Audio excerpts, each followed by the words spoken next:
நேர்கொண்ட பார்வை நேரான வாழ்க்கை நெஞ்சை நிமிர்த்து வெட்டி உடுத்து நின் மைந்தர்களுக்கு மணிராஜ் காட்டன் வேட்டிகள் ஷர்ட்டுகள்.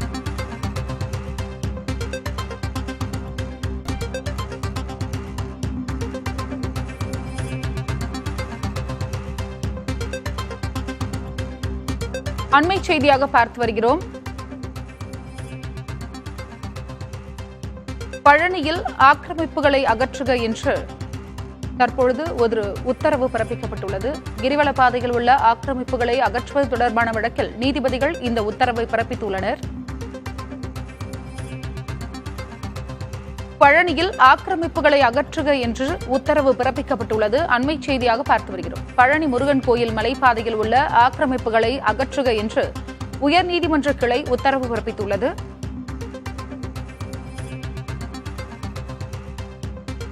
ஓய்வு பெற்ற நீதிபதி பாரதிதாசன் தலைமையிலான குழு ஆய்வு செய்து அறிக்கை அளிக்கவும் உத்தரவு பிறப்பிக்கப்பட்டுள்ளது.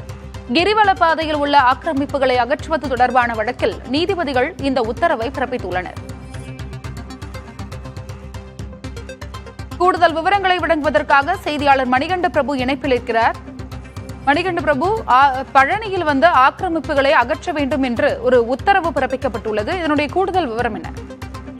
அருணா, புகழ்பெற்ற பழனி முருகன் கோவிலில் பல்வேறு இடங்களில் ஆக்கிரமிப்பு இருக்கிறது. அந்த ஆக்கிரமிப்புகளை அகற்றி நடவடிக்கை எடுக்க வேண்டும் என உயர்நீதிமன்ற மதுரை கிளையில் ஒரு வழக்கு தொடரப்பட்டிருந்தது. இந்த வழக்கில் நீதிபதிகள் கிருஷ்ணகுமார் மற்றும் விஜயகுமார் மிக முக்கியமான உத்தரவுகளை பிறப்பித்திருக்கின்றனர். குறிப்பாக கோவில் கிரி வீதிகளில் சட்டவிரோதமாக செயல்படும் வணிக ரீதியான அனைத்து வியாபார நடவடிக்கைகளையும் முற்றிலுமாக அகற்ற வேண்டும் என உயர்நீதிமன்ற மதுரை கிளை தெரிவித்திருக்கிறது.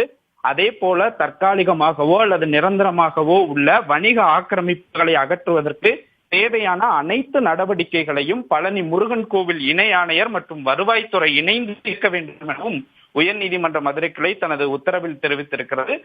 மேலும் இந்த விசாரணை ஏற்கனவே கடந்த மாதம் இந்த வழக்கு விசாரணைக்கு வந்தபோது ஓய்வு பெற்ற உயர்நீதிமன்ற நீதிபதி பாரதிதாசன் தலைமையில் மாவட்ட அதிகாரிகள் அடங்கிய கண்காணிப்பு குழு நியமிக்கப்பட்டிருந்தது.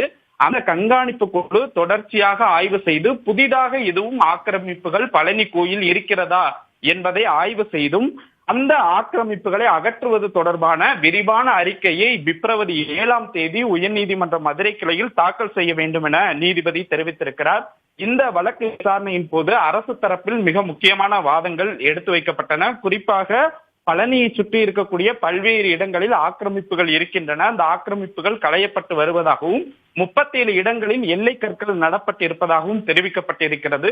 இந்த வழக்கினுடைய விசாரணையை பொறுத்தமட்டில் பழனி முருகன் கோவிலில் எந்த விதமான வணிக ஆக்கிரமிப்புகளும் இருக்கக்கூடாது என்பதை உயர்நீதிமன்ற நீதிபதிகள் ஒரு உத்தரவாக பிறப்பித்திருக்கிறார். அருணா, இதற்கு கோவில் நிர்வாகம் சார்பில் என்ன கூறப்பட்டுள்ளது? ஏற்கனவே கோவில் நிர்வாகம் மற்றும் கண்காணிப்பு குழு தரப்பில் ஆக்கிரமிப்புகள் அகற்றப்பட்டு வருகிறது என நீதிமன்றத்தில் ஒரு வாதம் வைக்கப்பட்டது. இருப்பினும் கோவிலுக்கு சொந்தமான நிலங்கள் தவிர்த்து அரசு புறம்போக்கு நிலங்கள் ஏராளமாக இருக்கின்றன. அந்த நிலங்களை கண்டறிவதற்கான ஏற்பாடுகளை செய்ய 6 வார கால அவகாசம் தேவைப்படுகிறது என அரசு தரப்பில் கோவில் தரப்பில் எடுத்து வைக்கப்பட்டிருக்கிறது.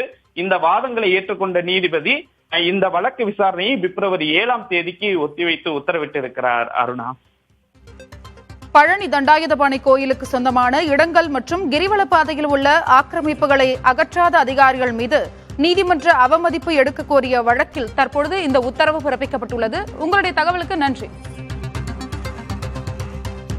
நேர்கொண்ட பார்வை நேரான வாழ்க்கை நெஞ்சை நிமிர்த்து வெட்டி உடுத்து நின் மைந்தர்களுக்கு மணிராஜ் காட்டன் வேட்டிகள் ஷர்ட்டுகள்.